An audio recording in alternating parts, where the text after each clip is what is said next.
bersyukur padamu pada pagi hari ini. Kami boleh hadir kembali pada hadirat Tuhan, beribadah kepadamu Allah yang hidup. Amin. Kami boleh merasakan kehadiran-Mu, lawatanmu dalam ibadah kami. Sebab kami percaya Engkau setia. Amin. Firman-Mu berkata, di mana 2-3 orang berhimpun dalam nama-Mu, maka Aku ada di tengah-tengah mereka. Amin. Terima kasih buat pemeliharaan-Mu sampai hari ini, Haleluya. sehingga kami boleh ada sebagaimana kami ada. Hari ini sekali lagi kami siapkan hati untuk sambut firman. Baik, saudara, hari ini saya akan sampaikan satu tema khotbah tentang menjadi pelaku kehendak Tuhan. Haleluya. Untuk itu saya mengundang seluruh jemaat Tuhan untuk membuka 1 Tesalonika pasal yang kedua, ayat 10 sampai ayat yang ke-12. Kamu adalah saksi, demikian juga Allah, betapa saleh, adil, dan tak bercacatnya kami berlaku di antara kamu yang percaya. 11. Kamu tahu betapa kami seperti bapa terhadap anak-anaknya, telah menasihati kamu dan menguatkan hatimu seorang demi seorang. Kaum pria, ayat 12, 2, 3.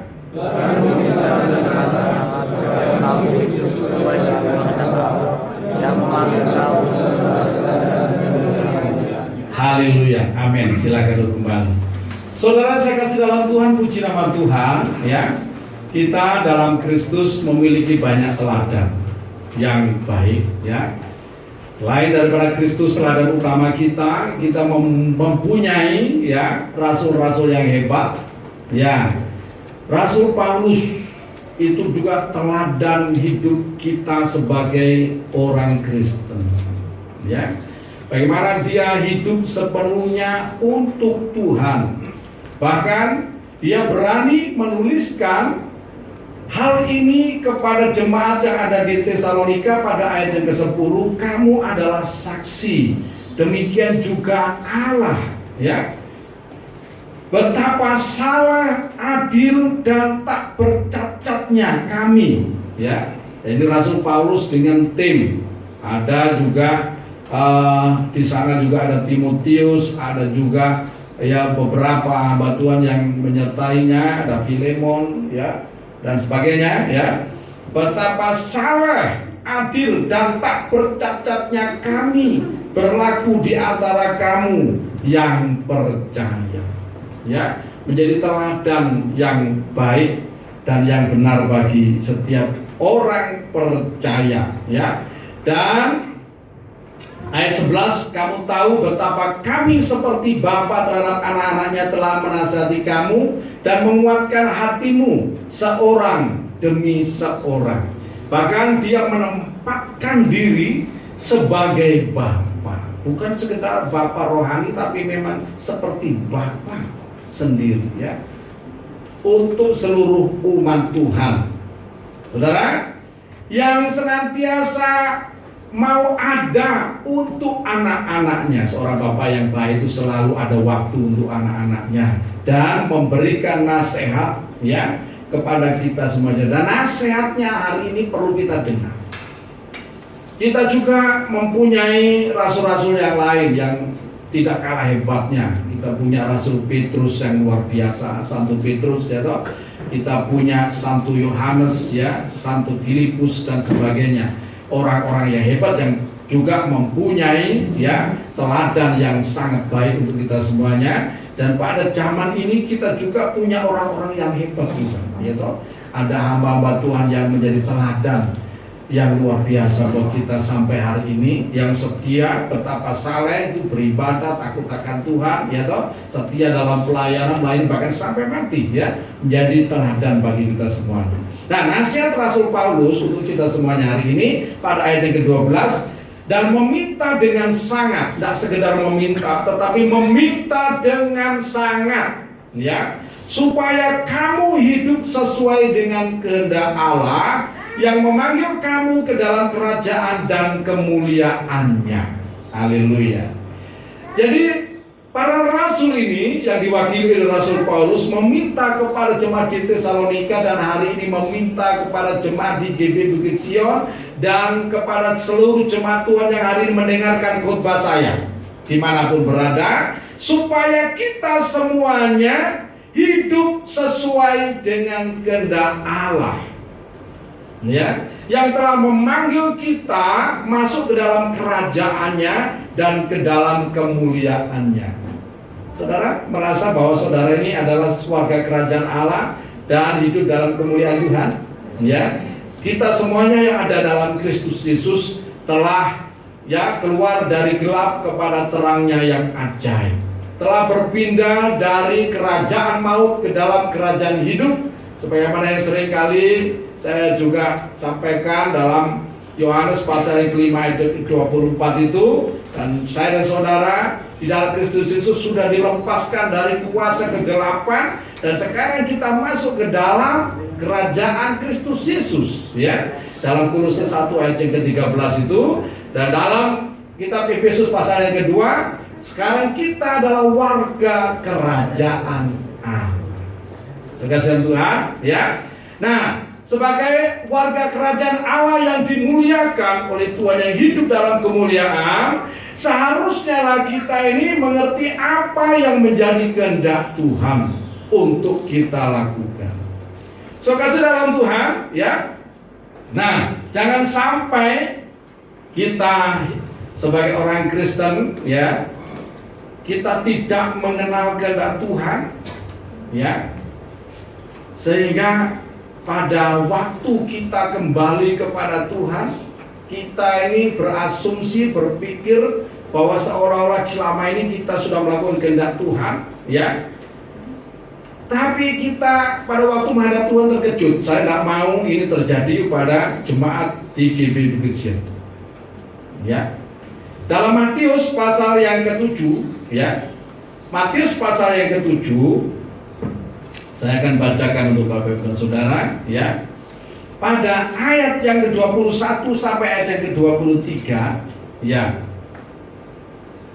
Saya akan bacakan, bukan setiap orang yang berseru kepadaku, Tuhan, Tuhan, akan masuk ke dalam kerajaan sorga, melainkan dia yang melakukan kehendak Bapakku yang di sorga. Ayat 22, pada hari terakhir banyak orang akan berseru kepadaku, Tuhan, Tuhan, bukankah kami bernubuat demi namamu dan mengusir setan demi namamu dan mengadakan banyak mujizat demi namamu juga? Pada waktu itulah aku akan berterus terang kepada mereka dan berkata, kita baca bersama-sama 2, 3, aku tidak pernah mengenal kamu, enyahlah daripadaku, kamu sekalian pembuat kejahatan. Perhatikan baik-baik. Ayat ini saya tahu ini dipelintir oleh beberapa orang, ya, beberapa kelompok memelintir ayat ini yang mengatakan bahwa ini buktinya orang Kristen ini pada hari kiamat nanti akan ditolak oleh Yesus karena menganggap bahwa Yesus Tuhan. Bukan begitu, saudara. Ya. Nah, konteks daripada ayat ini adalah tentang orang-orang yang hidup di dalam jalan yang sesat, tersesat, ya, sekasihan Tuhan. Nah, Tuhan Yesus pada ayat sebelumnya Tuhan mengatakan, ya, pada ayat yang ke-19, dan setiap pohon yang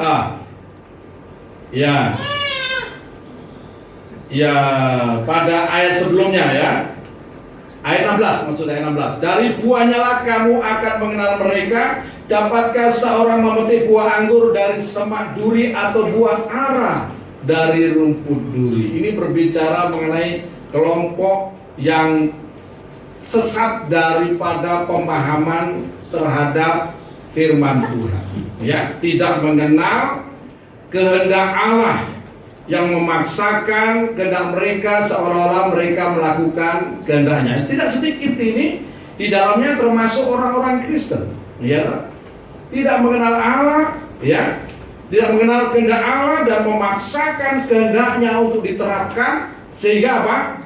Ya, kita tidak dikenal oleh Allah. Ini sangat mengerikan, saudara. Ya, sudah banyak berkorban dan sebagainya, tapi pada akhirnya ya menyesal. Kasihan Tuhan, coba perhatikan di sini katakan orang berseru Tuhan, Tuhan, ya. Kemudian bukan hanya berseru Tuhan, Tuhan, tetapi mereka di antara mereka ini, ya, bahkan banyak di antaranya, mereka mengusir setan-setan demi nama Tuhan, ya. Kemudian melakukan mujizat-mujizat demi nama Tuhan, tetapi Tuhan tidak mengenal mereka karena mereka tidak melakukan kehendak Tuhan. Saudara, nah, salah satu contoh, sebagai contoh adalah Saulus, yaitu Rasul Paulus sebelum dia mengenal Tuhan Yesus dan kehendaknya. Kesaksian Rasul Paulus, kalau saudara baca dalam Filipi pasal yang ketiga, betapa giatnya dia dalam melakukan perintah hukum Taurat, ya.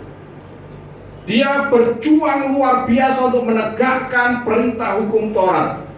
Dan dia kesana kemari untuk menteror umat Tuhan, orang-orang yang percaya kepada Tuhan Yesus. Bahkan kita tahu sampai akhirnya dia bertobat ketika dia memimpin pasukan, ya, yang akan menteror umat Tuhan yang ada di Damaskus, ya, dia ada di Syria.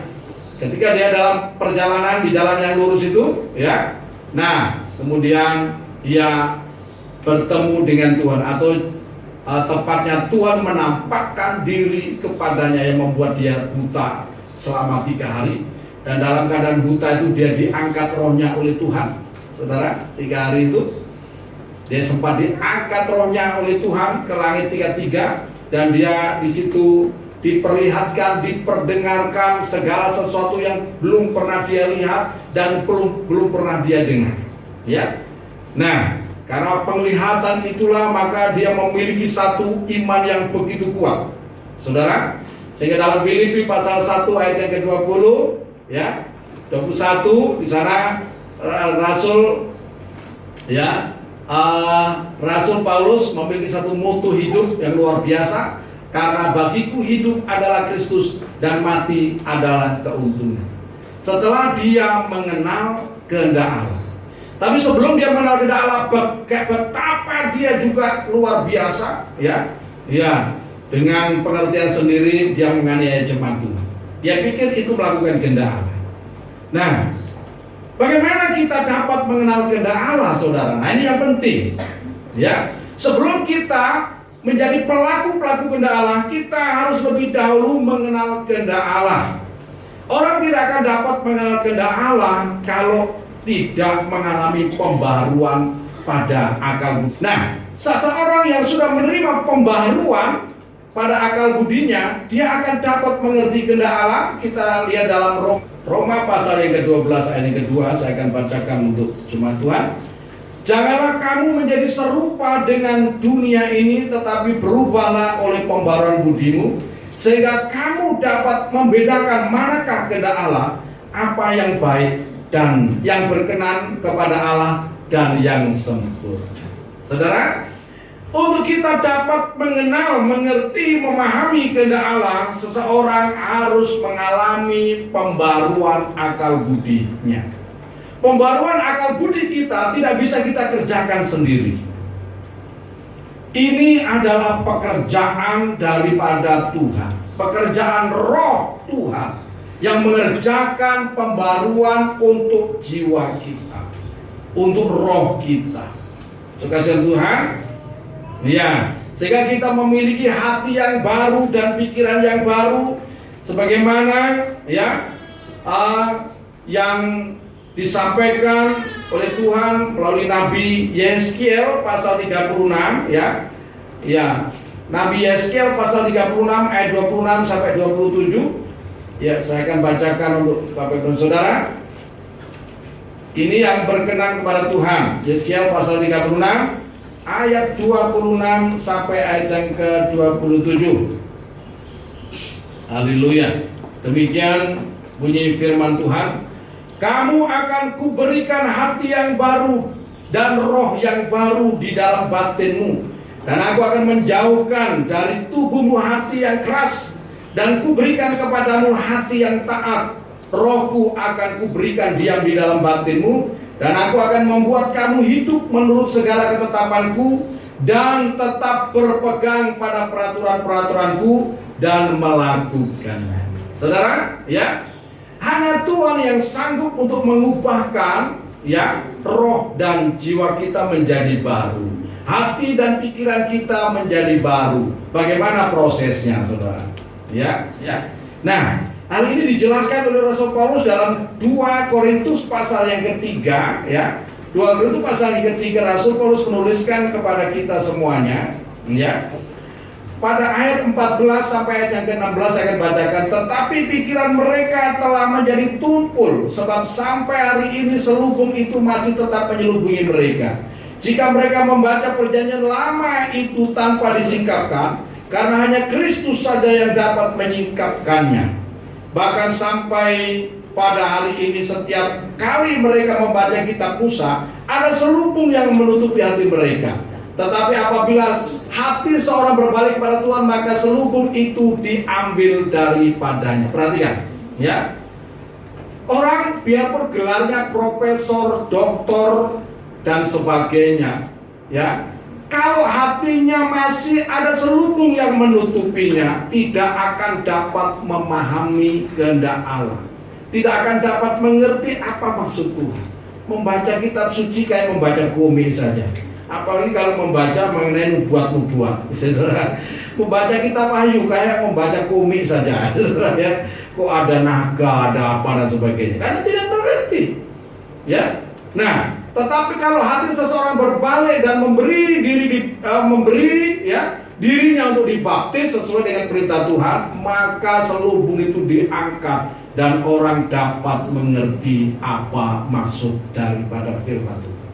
Saudara, hanya orang yang dapat mengerti apa maksud firman Tuhan yang akan dapat melakukan kehendak Allah. Ya, orang yang mengalami perubahan, ya, pada jiwanya, pada rohnya, kita akan dapat membedakan mana kehendak Allah, apa yang baik, yang berkenan, dan yang sempurna. Maka ketika kita ini selesai menjalani hidup di muka bumi, dan kita nanti pasti akan pulang, masing-masing akan pulang, amin, saudara? Semuanya akan pulang, ya. Ya. Dan kita akan bertemu dengan Tuhan, dan Tuhan yang berkata, "Sabaslah, hai hambaku, masuklah dalam kebahagiaan Tuhan." Ini yang saya pikirkan, ini yang saya rindukan untuk kita alami, untuk saya alami, dan saudara juga alami semuanya. Ya, saya harapkan kita yang berhimpun di sini sekali waktu kita akan bertemu di surga semuanya, ya, dalam kemuliaan, dalam sukacita yang luar biasa. Haleluya. Ya. So, kasih dalam Tuhan, ya. Nah, saya percaya bahwa kita yang sudah ada di tempat ini, kita, ya, adalah orang-orang yang manusia baru, ya.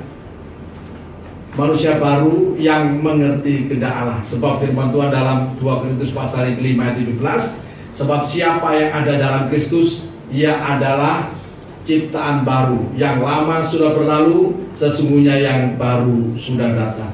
Sebagai manusia baru kita dapat mengerti kehendak Allah. Kita kembali kepada 1 Tesalonika pasal yang kedua tadi. Nah, apa itu kehendak Allah untuk kita lakukan? Yang pertama, kehendak Allah bagi semua orang sekarang, bukan khusus kepada orang Kristen, tapi kepada semua orang yang hari ini mendengarkan khotbah saya dimanapun, siapapun, ya toh. Kehendak Allah untuk semua orang. Dalam Yohanes pasal 6 ayat 28 dan 29, ya, inilah kehendak Allah untuk kita lakukan, saudara. Dalam Yohanes pasal yang ke-6 ayat 28 sampai 29, saya akan bacakan demikian. Lalu kata mereka kepadanya, apakah yang harus kami perbuat supaya kami mengerjakan pekerjaan yang dikehendaki Allah? Ya. Ayat 29 kita akan baca bersama-sama 2-3. Jawab Yesus kepada mereka, inilah pekerjaan yang dikehendaki Allah, yaitu hendaklah kamu percaya kepada Dia yang telah diutus Allah. So, kasih dalam Tuhan. Nah, cerita ini adalah, ya, menceritakan tentang banyak orang-orang Israel yang kemarin ya, yang sebelumnya yaitu kemarin itu mereka melihat dan merasakan mujizat yang dilakukan oleh Tuhan Yesus. Tuhan Yesus melakukan mujizat dengan memberi makan mereka yang hadir itu kurang lebih 5.000 orang lagi dengan hanya 5 roti dan 2 ekor ikan. Dan mereka kenyang dan mereka para murid masih mengumpulkan sisanya ada 12 keranjang. Ya tak? Mereka bukan hanya sangat kagum, tetapi mereka memiliki pengharapan supaya menjadikan Yesus ini raja mereka. So, kasihan Tuhan. Dan ketika mereka bertemu dengan Tuhan Yesus menghindar. Kenapa? Karena Tuhan tidak berkenan. Mereka tidak mengerti, tidak memahami kehendak Allah. Ya. Nah, kemudian setelah mereka bertemu dengan Tuhan, mereka bercakap-cakap, mereka bersoal jawab, ya. Dan sebelumnya Tuhan Yesus berkata pada ayat yang ke-27, bekerjalah bukan untuk makanan yang akan dapat binasa, melainkan untuk makanan yang bertahan sampai kepada hidup yang kekal, yang akan diberikan anak manusia kepadamu, sebab dialah yang disahkan oleh Bapa Allah dengan meterainya. Ya, ayat 28 tadi yang sudah kita baca. Lalu kata mereka kepadanya, apakah yang harus kami perbuat supaya kami mengerjakan pekerjaan yang dikehendaki Allah? Ini pertanyaan yang sangat baik dan tepat. Ya. Supaya apa? Supaya mereka dapat melakukan kehendak Allah dalam hidup mereka, supaya mereka tidak sia-sia dalam hidup ini, saudara. Dan Tuhan Yesus menjawab juga dengan tepat, ya. Pada ayat yang ke-29, inilah pekerjaan yang dikehendaki Allah, yaitu hendaklah kamu percaya kepada Dia yang telah diutus Allah. Maksudnya percaya kepada siapa? Percaya kepada Yesus Kristus yang telah diutus oleh Allah, yaitu Sang Firman yang sudah diutus untuk menjelma menjadi manusia, menjadi daging, untuk berbicara kepada kita. Nabi-nabi yang lain berbicara atas nama firman Tuhan, atas nama Tuhan. Nabi-nabi pasti berkata, beginilah firman Tuhan. Amin. Tetapi Yesus Kristus tidak pernah berkata, beginilah firman Tuhan. Yesus selalu berkata, aku berkata kepadamu. Karena apa? Yesus itu adalah firman yang hidup. Apa yang diucapkan Yesus itulah perkataan Tuhan, saudara. Ya, maka Yesus berkata, ya, inilah pekerjaan yang dikehendaki Allah, yaitu hendaklah kamu percaya kepada Dia, yaitu kepada dirinya, kepada Yesus. Saudara, ini pekerjaan. Tidak gampang loh, saudara, menjadi orang percaya kepada Tuhan Yesus. Tidak gampang. Ini pekerjaan yang sulit. Amin. Saya percaya saudara punya pengalaman, ya. Bagaimana ketika saudara memutuskan untuk percaya dan menjadi pengikut Yesus? Banyak tantangan. Banyak orang yang akhirnya diusir, dimusuhi dan sebagainya. Ya, belum lagi dicaci maki, dibully dan sebagainya. Kasihan Tuhan. Bahkan ada yang kehilangan keluarganya, kehilangan harta bendanya gara-gara apa? Mengikut Yesus. Jadi mengikut, percaya kepada Yesus dan mengikut Yesus itu adalah pekerjaan. Saudara, ya. Saudara, apa yang dialami oleh orang yang percaya kepada Tuhan Yesus Kristus, saudara? Nah, karena ini pekerjaan, maka pekerjaan ini memberikan upah kepada setiap orang yang bekerja, yaitu yang percaya kepada Tuhan Yesus. Saudara, ada upahnya. Dalam Yohanes pasal 13 pasal 3 ayat yang ke-16 kita semua sudah tahu, ya. Yohanes pasal 3 ayat 16, karena begitu besar kasih Allah akan dunia ini sehingga Ia telah mengaruniakan anaknya yang tunggal supaya setiap orang yang percaya kepada tidak binasa melainkan beroleh hidup yang kekal. Setiap orang yang bekerja percaya kepada Yesus memperoleh hidup yang kekal. Saya sudah sering kali sampaikan hal ini dan saya tidak bosan-bosannya mengingatkan hal ini. Ini adalah harta yang tak ternilai yang saya dan saudara miliki dalam Kristus Yesus. Jadi setiap kita yang hari ini percaya kepada Tuhan Yesus, berpegang teguh kepada iman yang kita telah terima, maka kita masih tetap memiliki hidup yang kekal. Itu harta karun yang tidak ternilai. Ya, Apalah untungnya orang mempunyai seluruh dunia tetapi jiwanya binasa. Tapi sekalipun mungkin saudara tidak sekaya orang-orang lain di dunia ini, tetapi karena dalam diri saya dan saudara ada hidup yang kekal, maka nilainya luar biasa.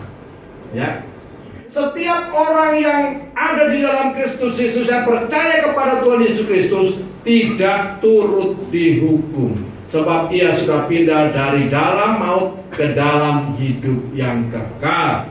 Dalam Yohanes pasal 5 ayat 24 itu, dan dalam Roma pasal yang ke-8 ayat yang pertama, bahwa di dalam Tuhan Yesus kita, saya dan saudara tidak turut dihukum. Kemudian yang berikutnya dalam Yohanes pasal 1 ayat 12, tolong ditayangkan Yohanes 1 ayat yang ke-12 Tetapi semua orang yang menerimanya diberinya kuasa supaya menjadi anak-anak Allah, yaitu mereka yang percaya dalam namanya.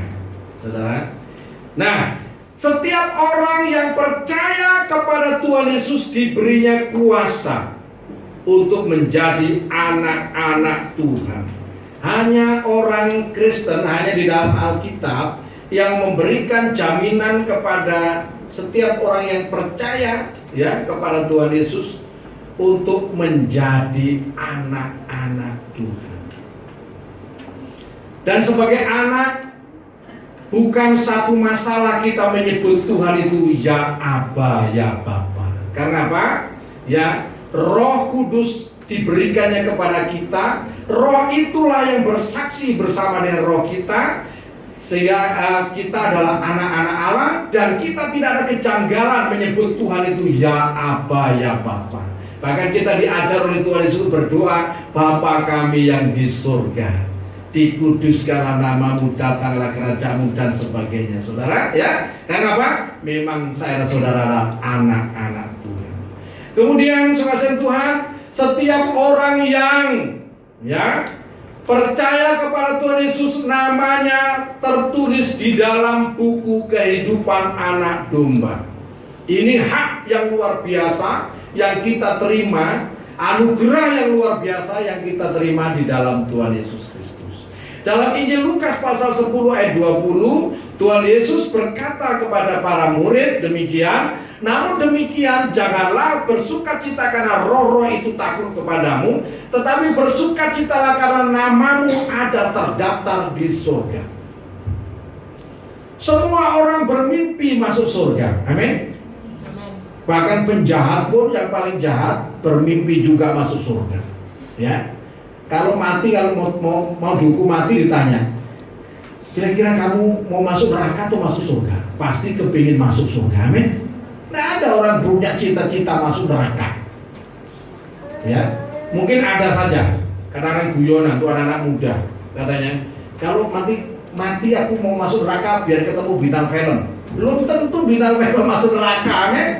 Jangan menjustis orang, jangan menghakimi orang. Banyak bintang film masuk surga loh. Amin. Amin, saudara.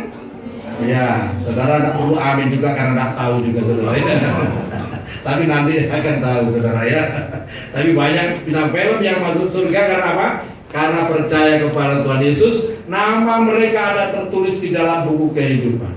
Bersyukur dalam Tuhan Yesus Kristus bahwa kita ini yang sudah percaya kepada Tuhan Yesus, nama kita ada tertulis di dalam buku kehidupan. Setiap orang yang namanya tidak tercatat di dalam kitab kehidupan, pada akhir zaman, pada penghakiman terakhir, akan dilemparkan ke dalam lautan yang menyala-nyala oleh api dan belerang. Dalam Wahyu pasal yang ke-20 ayat 15, nah ini mesti saya sampaikan hal ini supaya semua orang mengerti ini. Dan setiap orang yang tidak ditemukan namanya tertulis dalam kitab kehidupan itu, ia dilemparkan di dalam lautan api itu. Siapapun dia, orang yang paling beragama sekalipun, tokoh agama sekalipun, orang baik sekalipun, orang yang berbuat baik sekalipun, kalau nama mereka tidak tercatat di dalam kitab kehidupan, maka tidak ada jaminan untuk dia masuk ke dalam kerajaan surga. Yang ada hanyalah orang yang tidak ditemukan namanya dalam kitab kehidupan, ia akan dilemparkan ke dalam lautan api itu, yang Tuhan sediakan hanya untuk iblis dan para malaikatnya. Tetapi iblis dan para malaikatnya tidak mau masuk Gehenna sendirian, ya kan?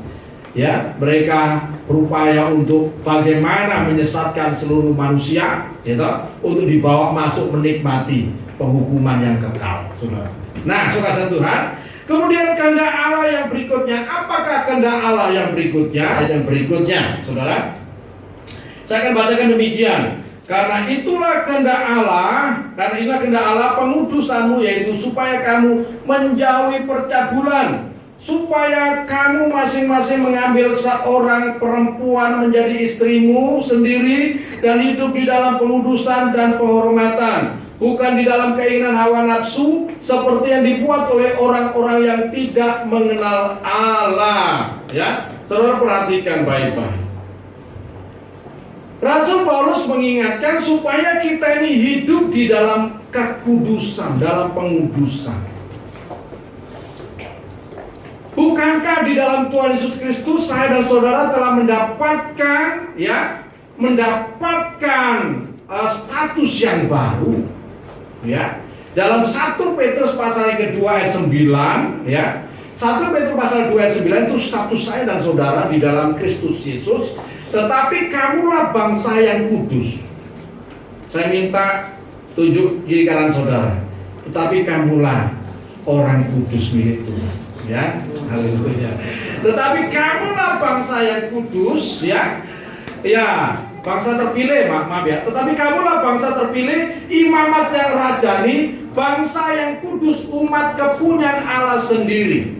Saudara, ya, kamulah bangsa yang terpilih, imamat yang rajani, bangsa yang kudus, umat kepunyaan Allah sendiri. Ini status saya dan saudara. Tujuannya adalah supaya kamu memberitakan perbuatan-perbuatan yang besar dari Dia yang telah memanggil kamu keluar dari kegelapan ke dalam terangnya yang ajaib. Saya minta dilanjut ayat 10, ya. Ayat 10.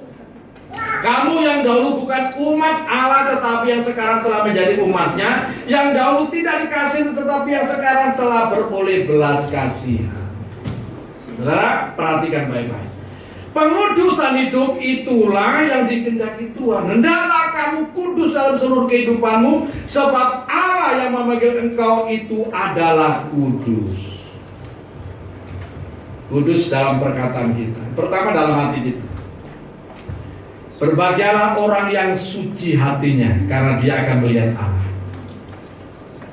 Hanya orang yang suci hatinya, ya. Ya. Kudus harus ada dalam hati kita. Kita tidak boleh punya prasangka yang buruk dengan orang, sembarang orang, ya. Biarkanlah hati kita kudus, pikiran kita kudus, ya. Bagaimana pikiran kita kudus? Kalau kita setiap hari memandang yang kudus, amin? Ya. Sebab apa yang kita lihat itu mempengaruhi pikiran kita. Apa yang kita dengar mempengaruhi pikiran dan turun ke hati. Karena itu hati-hati dengan apa yang kita lihat, hati-hati dengan apa yang kita dengar. Jangan kita mudah dibawa oleh arus, saudara. Ya. Nah, kemudian dalam juga kehidupan berumah tangga, saudara, Tuhan minta supaya jemaatnya hidup kudus. Tuhan tidak ya mengizinkan di zaman kasih karunia ini, ya, umatnya hidup di dalam percabulan dan hidup dalam hawa nafsu. Satu suami hanya untuk satu istri. Amin. Satu istri hanya untuk satu suami. Dan apa yang disatukan oleh Allah dalam pernikahan yang kudus tidak boleh diceraikan oleh manusia. Ya. Beberapa waktu yang lalu, ya, ada satu keluarga yang bergumul sampai ngomong cerai-cerai. Saya minta ini, ya, yang terakhir kalinya. Saya tidak mau dengar ada jemaat Tuhan yang berkata kalau terjadi masalah wis cerai. Itu menyakiti hati Tuhan, saudara. Sebab firman Tuhan katakan apa yang sudah disatukan oleh Allah tidak boleh diselesaikan dengan cara bercerai. Ya, perceraian itu bukan solusi. Ya, orang bercerai akan hancur. Saudara, tidak ada lebih baik kecuali ada rekonsiliasi, mempertahankan apa yang sudah Tuhan berikan. Itulah yang terbaik. Saudara. Amin. Kecuali hanya maut yang memisahkan. Saudara, nah kemudian Pak, cerai tidak boleh. Punya 2 istri tidak boleh, tapi punya will, ya itu hidup dalam percabulan, saudara. Ya, orang yang hidup dalam percabulan, ya tidak berkenan di hadapan Tuhan. Ada kelompok orang yang akan masuk neraka. Saudara perhatikan, saudara mau dengar? Ya, saya minta dibukakan dalam ya Wahyu 21 ayat 8. Demikian.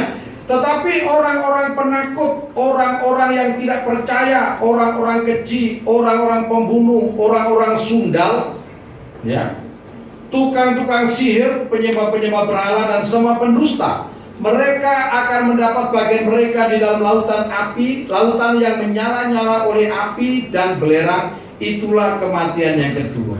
Ada 8 kelompok di sini, ya kan? Ada 8 kelompok orang yang akan dilempar ke dalam neraka pada akhir zaman, pada penghakiman terakhir, ya. Yang pertama orang-orang penakut. Takut kehilangan sesuatu karena imannya kepada Tuhan Yesus. Tidak pernah dia percaya Tuhan Yesus tapi tidak berani melangkah untuk mengikut Tuhan Yesus. Karena apa? Takut kehilangan warisan, takut kehilangan jabatan, takut apa saja, takut dicaci maki, takut dikucilkan, bahkan takut dibunuh. Firman Tuhan mengajar kepada kita jangan takut kepada orang yang dapat membunuh tubuh, tetapi yang kemudian tidak dapat berbuat apa-apa. Tapi takutlah kepada Tuhan yang setelah dapat membunuh tubuh, dia dapat membinasakan juga jiwa dalam api neraka, saudara. Nah, kemudian orang-orang yang tidak percaya, orang-orang yang memang menolak percaya kepada Tuhan Yesus, menolak percaya kepada Injil. Ini firman Tuhan katakan ini masuk ke dalam kelompok orang-orang yang akan dilemparkan ke dalam neraka. Kemudian orang-orang keji, ya, orang-orang melakukan kejahatan di luar batas, ya, surga sentuhan. Kemudian orang-orang pembunuh, di antaranya termasuk orang yang menyimpan sakit hati dengan temannya, ya. Orang yang membenci orang lain sama dengan pembunuh. Nanti saudara baca lagi dalam 1 Yohanes pasal 3:15 itu, ya. Kemudian orang-orang sundal. Nah, orang-orang melakukan kecemaran, ya. Maaf, kehidupan, ya, bebas, ya, hidup tanpa ikatan pernikahan. Ini termasuk golongan melakukan pencemaran, ya. Bahkan di sini katakan persundalan, ada persundalan yang dilakukan oleh laki-laki, ada yang dilakukan oleh perempuan, ya. Jadi persundalan. Kemudian tukang-tukang sihir, ya, dan penyembah-penyembah berhala. Yang termasuk penyembah berhala ini termasuk orang-orang yang rakus, ya. Nah, ini orang-orang yang masuk dalam kelompok penyembah berhala, saudara. Kenapa sih penyembahan berhala tetap laku sampai hari ini? Kenapa? Memberikan keuntungan, kekayaan, materi. Itu penyembahan berhala selalu laku karena penyembahan berhala selalu berhubungan dengan iming-iming kekayaan materi, bahkan jabatan. Saudara Tuhan, itu penyembahan berhala. Nah, Tuhan mengajarkan kita supaya kita menjauhkan diri dari semuanya itu dan menguduskan diri hidup untuk Tuhan. Amin. Amin, saudara? Iya. Saya tidak mau ada orang-orang Kristen punya mantra-mantra. Haleluya. Apalagi mungkin firman Tuhan jadikan mantra. Tidak ada. Firman Tuhan tidak bisa jadikan mantra. Amin. Haleluya. Saudara Tuhan, kemudian yang berikutnya, ya, apa kehendak Tuhan untuk kita lakukan, untuk kita kerjakan? Dalam 1 Tesalonika 5 ayat yang ke-18, ya. Inilah kehendak Tuhan untuk kita kerjakan. 1 Tesalonika ayat yang ke-18. Haleluya. Demikian, mengucap syukurlah dalam segala hal, sebab itulah yang dikehendaki Allah dalam Kristus Yesus bagi kamu. Ya. Yang berikutnya adalah supaya kita ini selalu mengucap syukur dalam segala hal. Saya sudah sampaikan khotbah minggu yang lalu tentang bersukacita. Ya, ini gandengannya mengucap syukur dalam segala hal. Orang yang dapat mengucap syukur adalah orang yang paling berbahagia. Amin. Belum tentu orang yang kaya bisa mengucap syukur. Jadi firman Tuhan ini bukan hanya ditujukan kepada orang-orang yang lagi susah, bukan hanya ditujukan kepada orang-orang yang lagi tidak punya duit, ya, dan hadong epeng, ya. Ya, tidak ditujukan pada orang-orang yang sedang sakit saja, tetapi ditujukan kepada semua orang. Bahkan banyak orang kaya yang hidupnya susah, ya. Ada orang sehat badannya tapi tidak bisa mengucap syukur. Kenapa? Karena dipenuhi iri hati, lihat orang lain lebih baik, dia sakit hati, ya. Wah, SMS, senang melihat orang susah, ya. Nah, kalau orang iri hati tidak bisa mengucap syukur. Satu contoh, ada ibu-ibu yang biasanya tidak bisa mengucap syukur, suka iri hati dengan tetangganya. Sekali waktu tetangganya beli TV yang gede, dia langsung datang pada suaminya, "Pak, masa kamu dikerja siang malam, ya, tidak bisa beli TV yang gede? Belilah TV yang gede." Akhirnya suaminya beli TV yang gede. Saudara pergi ke toko dan beli TV yang gede. Kemudian bulan depan tetangganya beli mobil, sekali muda baru. Wah, langsung panas hatinya, ya. Langsung dia datang kepada suaminya, "Pak, ya coba kamu lihat tetangga, kenapa? Dia baru beli mobil, masa kita tidak bisa beli mobil?" Akhirnya suaminya berusaha beli mobil, saudara, biarpun dengan cara apa saja, beli mobil, ya. Nah, saudara, kalau hidup terbawa dengan demikian, tidak akan ada hidup yang tenang, tidak bisa bahagia hidup ini. Dia tidak pernah mengucap syukur, saudara. Dan sekali waktu, kemudian tetangganya ada rame-rame datang, banyak orang datang ke situ, saudara. Kemudian istrinya ini ngintip-ngintip lihat, rupanya suami tetangganya meninggal, saudara. Terus istrinya pulang dan ditanya sama suaminya, "Mah, kamu dari mana?" "Dari tetangga sebelah." "Apa yang kamu lihat sekarang?" "Ya, enggak, Pak, saya enggak mau." Kenapa? Ya, karena suaminya meninggal. Dan kalau iri hati berarti suaminya harus meninggal, saudara. Makanya jangan iri hati. Saudara Tuhan, belajar mengucap syukur dengan apa yang ada pada kita yang kita pilih hari ini. Itu akan membuat kita bahagia, amin. Ya. Kemudian yang berikutnya, yang Tuhan inginkan kepada kita adalah supaya kita ini berbuat baik, ya. Dalam 1 Petrus pasal 2 ayat 15, saya akan bacakan. Demikian firman Tuhan, 1 Petrus pasal yang kedua ayat yang ke-15. Ya, sebab inilah kehendak Allah, yaitu supaya dengan berbuat baik kamu membungkamkan kepicikan orang-orang yang bodoh. Ya. Nah, yang Allah kehendaki adalah supaya kita ini berbuat baik. Berbuat baik kepada siapa? Ya, kepada orang yang baik dengan kita. Firman Tuhan katakan itu sudah biasa. Tapi Tuhan mengajar kita supaya kita tetap berbuat baik kepada orang yang tidak baik dengan kita, bahkan yang memusuhi kita. Kita belajar berbuat baik. Tuhan mengajar kita melalui hambanya Rasul Paulus dalam Roma pasal yang ke-12 ayat yang ke-17, ya. Roma pasal yang ke-12 ayat 17. Saya akan bacakan untuk saudara semuanya, ya. Demikian, janganlah membalas kejahatan dengan kejahatan, lakukanlah apa yang baik bagi semua orang. Sedapat-dapatnya kalau hal ini tergantung padamu, hiduplah dalam perdamaian dengan semua orang. Saudara-saudaraku yang kekasih, janganlah kamu sendiri menuntut pembalasan, tetapi berilah tempat kepada murka Allah, sebab ada tertulis pembalasan itu adalah hakku, akulah yang menuntut pembalasan, firman Tuhan. Tetapi jika seterumu lapar, perhatikan baik-baik, jika seterumu lapar, berilah dia makan, ya. Jika ia haus, berilah dia minum. Dengan berbuat demikian, kamu menumpukan bara api di atas kepalanya. Ayat 21 kita baca bersama-sama. Janganlah kamu kalah terhadap kejahatan, tetapi kalahkanlah kejahatan dengan kebaikan. Ya. Nah, kebaikan yang Tuhan ajarkan kepada kita, yang Tuhan perintahkan untuk kita lakukan adalah kebaikan di atas kebaikan yang dilakukan oleh kebanyakan orang. Yaitu kita tetap baik, kita tetap senyum kepada orang yang mungkin tidak mau senyum dengan kita. Amin. Sulit tak? Oh sulit, saudara. Ya, ya, kita tetap memberikan salam kepada orang yang menolak salam kita, saudara.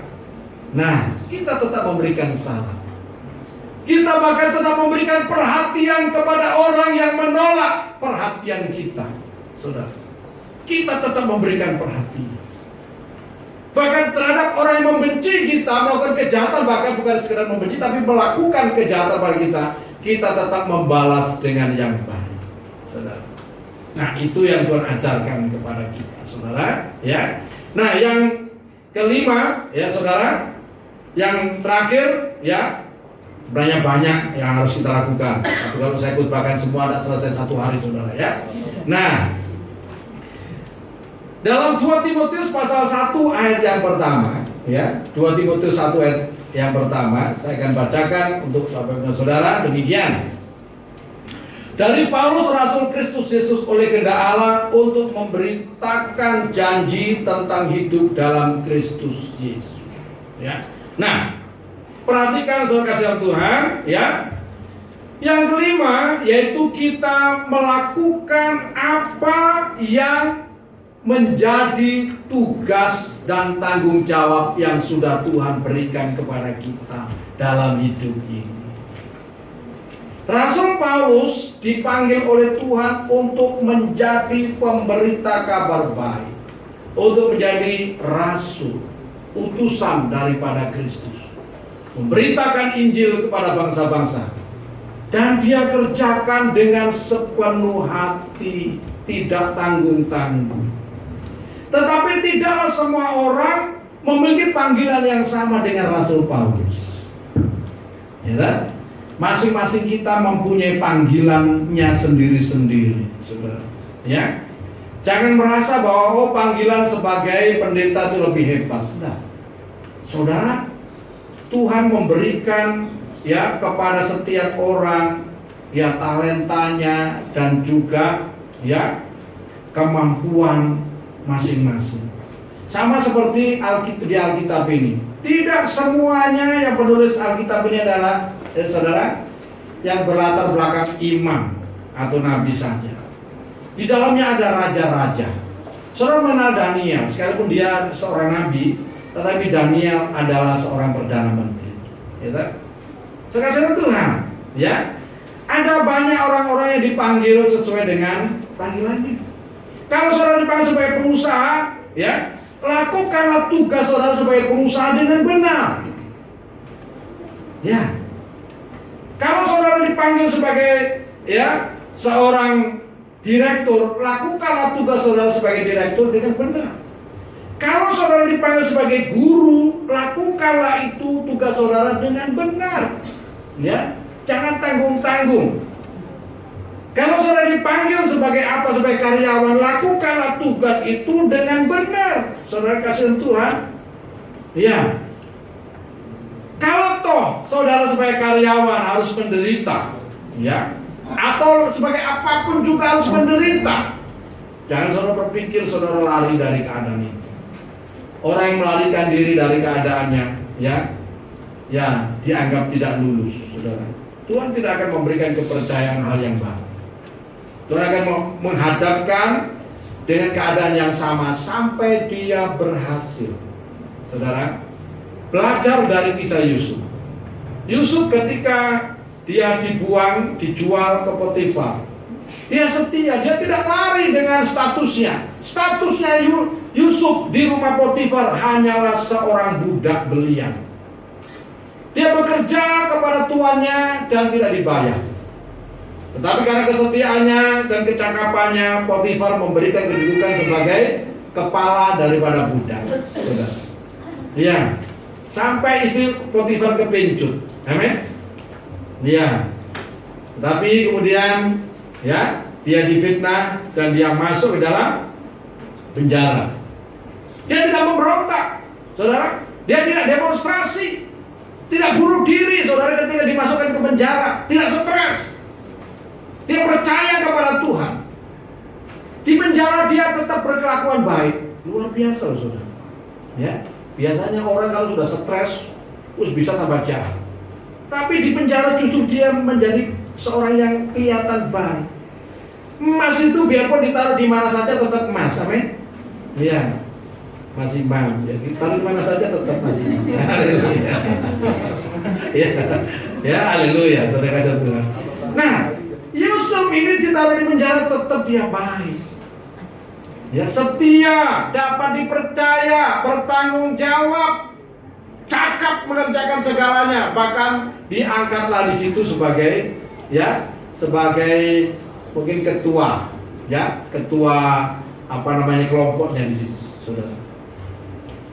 saudara, dan sampai dia diangkat oleh Tuhan tinggi. Hari ini apapun jabatan saudara, keadaan saudara, tetap setia. Jangan bersungut-sungut, jangan memberontak. Kalau hari ini saudara ditekan, ada yang perlu saudara lakukan. Dalam semuanya itu untuk seorang bisa berhasil diperlukan ketekunan. Katakan, engkau butuh ketekunan. Ya. Tidak ujuk-ujuk orang itu bisa keluar dari masalahnya. Tidak ujuk-ujuk orang itu bisa kaya. Tidak ujuk-ujuk orang itu bisa jadi orang hebat, saudara. Semuanya itu dibutuhkan ketekunan. Tekun berdoa, tekun bekerja, tekun belajar, tekun beribadah, saudara. Maka kita akan mendapatkan, wong sing temen itu bakal tinemu. Amin. Iya, wong sing temen bakal nemu, saudara. Ya, haleluya, saudara. Ya, Ibrani 10 ayat 36. Ibrani 10 ayat 36. Haleluya, saya akan bacakan. Sebab kamu memerlukan ketekunan supaya sesudah kamu melakukan kehendak Allah, kamu memperoleh apa yang dijanjikan itu. Jadi kita membutuhkan ketekunan supaya apa? Setelah kita melakukan semua kehendak Allah, kita memperoleh apa yang dijanjikan Allah kepada kita.